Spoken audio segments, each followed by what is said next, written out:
हालिया बारिश के दौरान शदीद तौर पर मुतासिर होने वाले हुस्नाबाद हल्के की कोहिड़ा मंडल का जिला collector Siddipet M Manudeep Chaudhary, commissioner of police doctor P Anuradha ने मुश्तरका तौर पर दौरा करते हुए सूरत हाल का तफसीली जायजा लिया।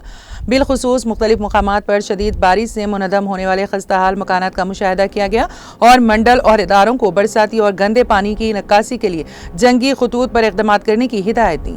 उन्होंने तिब्बी अमले पर अपने अपने मकामात पर शहरियों तक पहुँचते हुए तिब्बी मुआयना करने और जरूरी अद्वियात फराहम करने का मशवरा दिया। इस मौके पर रेवेन्यू डिवीजन ऑफिसर मोतीलाल, मौलाना मोहम्मद अब्दुल खदीर रिजवी अल कादरी, माविन रुकन मंडल परिषद मोहम्मद अब्दुल रहीम, जंगलात बोर्ड पी राजू और दूसरे अहदेदार भी मौजूद थे।